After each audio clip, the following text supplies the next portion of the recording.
So hi everybody and welcome back.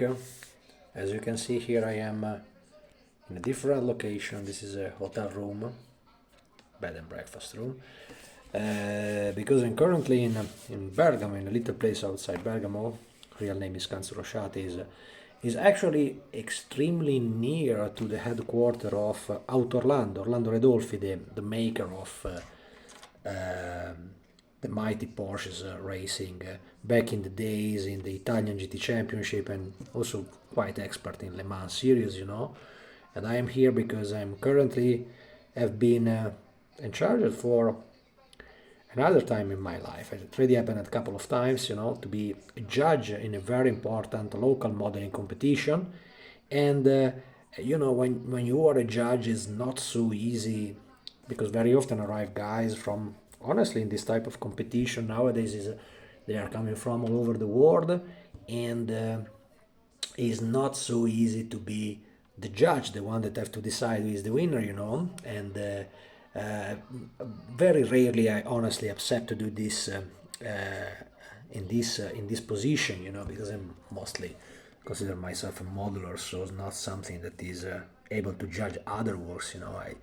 I do contest, on a daily basis as soon as I can, and to be in this position is a little bit different, because it was a kind of competition that I usually can be part of it. I had no problem in compete and take prizes, back in the days.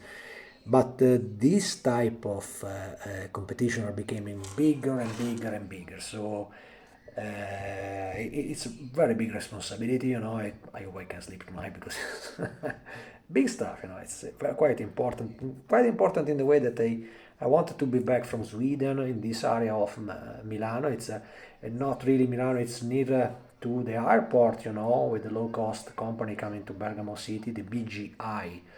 You can dial it when you search for the airport here. So it's very, very near to that location, and that's it. And being now in the hotel room, the day before the starting of the competition, there is several modelers coming from honestly all over the world. I had a brief talk with Buba.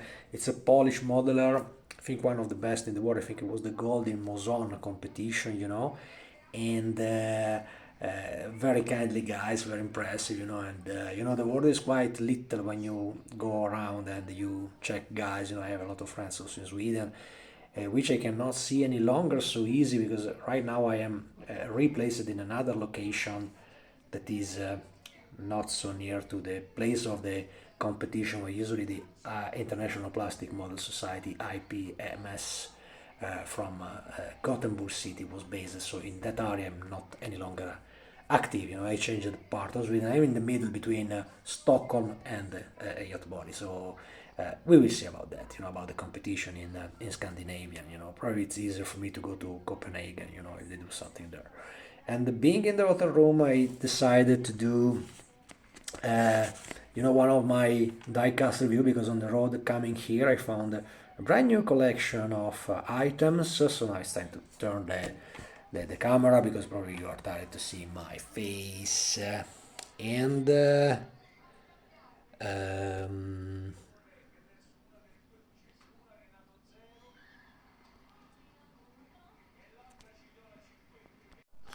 and here we go. So this is a brand new collection arriving in the kiosk selling newspapers. In Italy they still have this very, very characteristic kiosk, like the Press Byrån in Sweden, where you can buy tobacco, titles from the state for documents and so on, and also this type of items.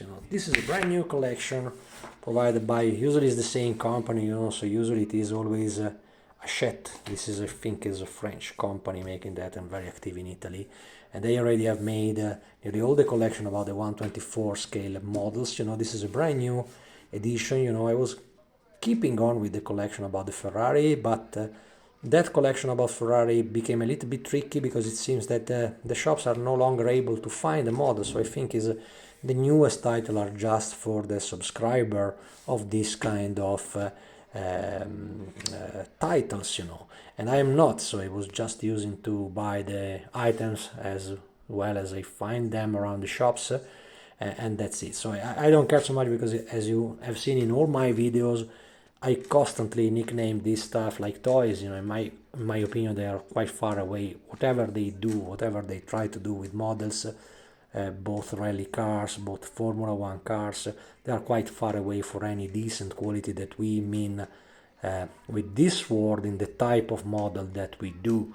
So, in my opinion, they remain excellent for the quality between the price, for what you pay and what you get. So, I mean, this is a stuff that anyway cost around $25, 30 euros, something like that.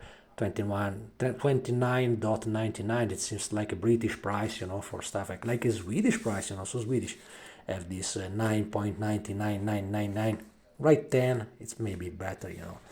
The model of this a little bit longer review is about this Abarth collection. This is a brand new collection, and as you can see, they started to do in the beginning these 5 models. This is probably the promo of the series. So they started with the first one, that this was the Fiat Abarth 600, the nearly racing type converted by Karl Abarth. And I guess the second one was this one, the Fiat 124 Spider Europa, the famous one with the 2 nerves over the bonnet. And the third one that I also get, but it will be in one of my future review because it is not anyway a racer, it was this small Auto Bianchi A112, and this is, I think, the number 4 of the collection. This is related to the Abarth 2000 Sport se010. It was a very, very interesting item, you know, because back in the days, nowadays the Abarth is just a company making a kind of aesthetical details for Fiat cars. You know, you can find the Fiat Abarth. The name Abarth usually just defines the version that has a little extra horsepower, some special looking like details and so on, but it's in a way basically a tuned Fiat made by the company, you know, because back in the days the Fiat overtake the Abarth firm from Karl Abarth, and back in the days, instead, when this model was related to, this was 1969 racer. This was a small racer made by even between Fiat and Abarth, but the chassis was completely like a racer, exactly like in the way of the Dino 206S. The car was exactly in the same numbers, you know. This was a little racer, extremely cute, looked like a little prototype, looks like an ill-cleaned vehicle, you know. And it was extremely fun to drive because it was a small car, very small in a cubic, you know. The cubic was 2 liters, so it was not so big. Consider that the Dino V6 was a 3-liter car, so they were not so big prototype cars. And was anyway a little racer able to run about 270 km per hour, 2.7, you know, with something that was in the... They placed the data of this car inside here, so probably after some research that the company did, I think if we look from the weight of the car, it should be... Here it is. Peso a vuoto means the weight without the pilot and without the liquids from fuel and brake system and so on.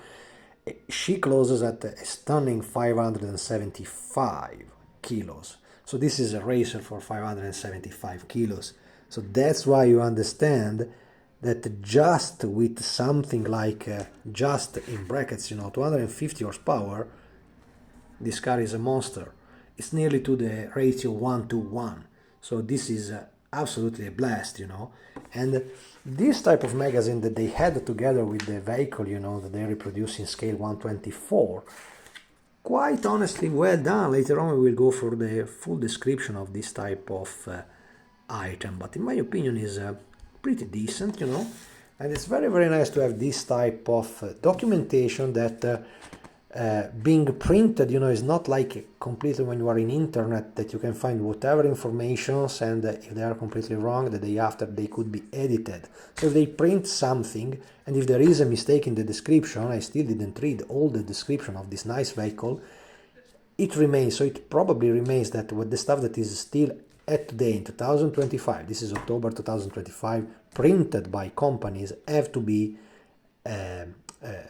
checked, have to be item and information that you have checked, you know. So I don't think that they are lying about the datas of the vehicle, you know. It's very interesting because you can have some very special picture of the period. I don't know if it is so easy to find them online. As you can see, the tubular chassis is a tube frame chassis, quite similar to the Ferrari types, you know. The schema is exactly the same one, so it is a central engine placed in the rear position but before the rear axle, so the engine is the central one with the gearbox behind it. So it's exactly the schema of a pure racer, you know. The model compared to the picture is pretty okay, kind of okay, you know. There is of course some slightly licenses there, as you can see from here to there. There is very similar items, you know. Yes, there is some proportion that is not exactly the same.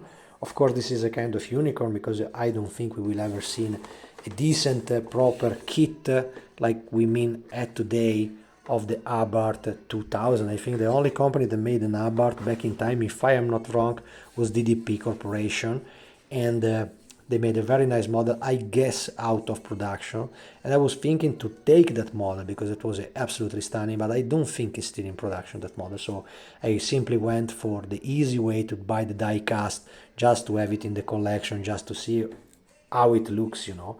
In the picture she looks stunning, you know. My first consideration is basically that, of course, being die cast, and as I said in previous video, when they are the die cast from the 60s or the 70s, they didn't have any 3D CAD that they can be reused like for modern cars to recreate models. If you have the STL file from the company, when you pay the royalty to the Fiat Group Stellantis, they can provide you all the documentation you want to do a model racer, but when the car is old, there is not any kind of documentation like that one we have for the modern vehicles, you know. So immediately, as you look at the shape of it, look at this nice picture, you can notice at once that there is a slightly very strong curvature here going to the front that I don't know, because I still didn't open, I'm still in the hotel room, so I didn't open the blister for the box.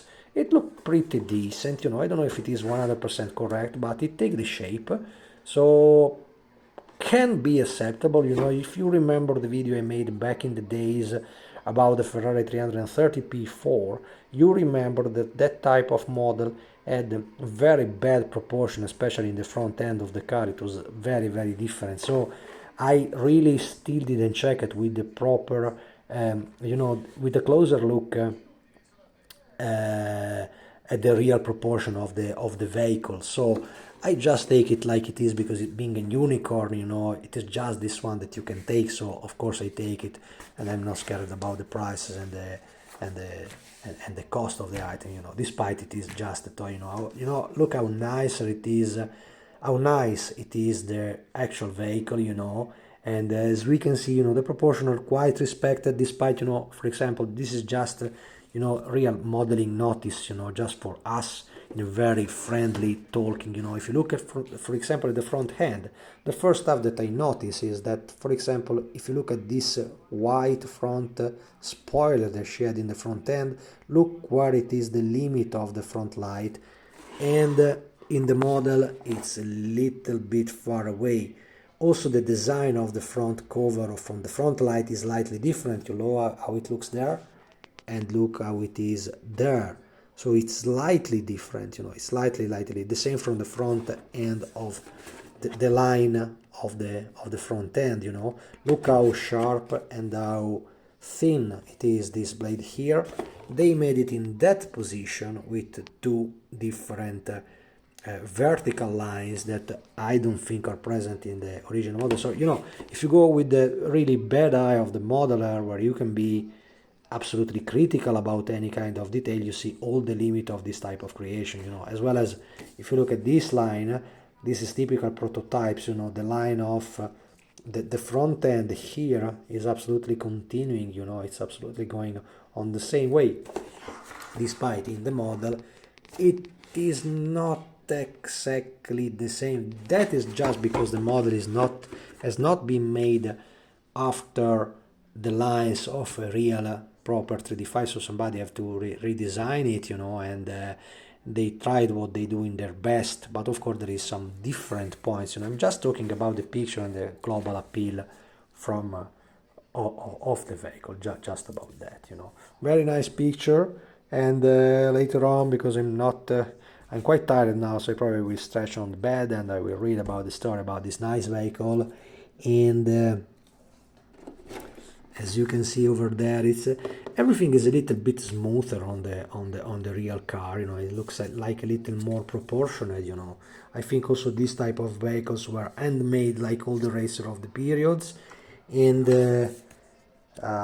it's just acceptable because it's a unique model, you know. Despite even more here, as you can see, this car had the two front NACA here over the front end that I don't think are present on the final model, as you can see.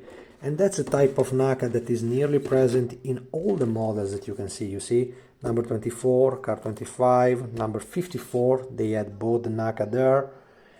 Something different here because this is a T. Usually T was for the Muletto car, it was the spare car, you know, the one for the test.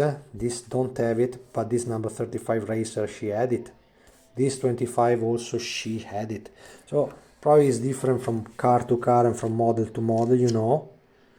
And so that's it. So I don't know, because this is, for example, the presentation vehicle without any NACA duct over, so it is neither probably so wrong to reproduce the model without this type of detail. So it always depends from picture to what you are looking to, and always remember that that is not a racing kit, that is just an ordinary toy that you can buy around, and I think probably made by, I suspect it can be X. So very nice, this starting grid with a 904 Porsche, 906, 910 probably also. This can be a 910, that can be a 906, and the Abarth down there, if I'm not wrong, that one looks exactly like a Dino car, Dino 206.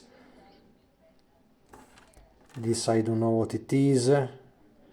Can be a Matra, something like that. So it's extremely interesting, you know, extremely interesting. And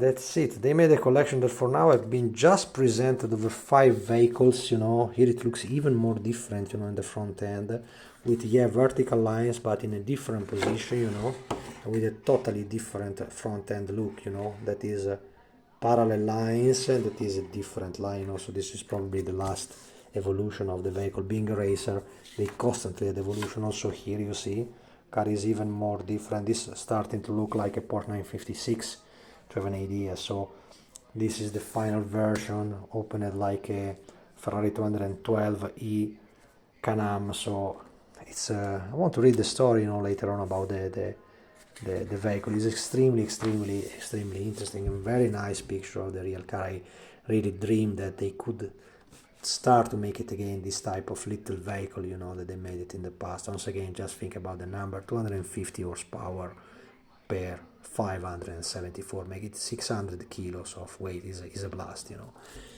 The model, it's like the others, you know, so nothing so special and nothing so bad. I just took it for its unicity, you know, for being the only model in 124 about this wonderful racer. I love so much small racer, you know. The only type that I still miss is the Lotus Elise in 124 scale, and I'm digging around to find somebody that will make it at least in 3D, and we will see about that. You know, I was starting to plan it for back in the days. Then I had a brief talk with somebody working in the diecast collection, and they say hold on, because they are going to make it in the any diecast collection, like they told me about this one.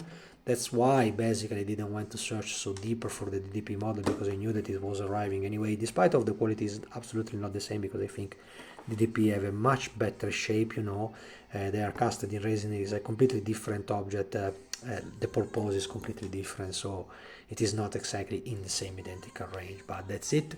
If you find the model, because they start to be a little bit tricky to find around shops in Italy, go for it. Or otherwise, if you are abroad, start to Google for it. Abarth 2000 Sport 69 and 124 scale, and you will pay the online price that is usually nearly double for what you pay in the real shop. That's it, guys. I thank you so much for watching, and I hope tomorrow not to make any mess like a judge in the competition that I just told you in the beginning of this video. Thanks for watching and see you in the next one. Peace.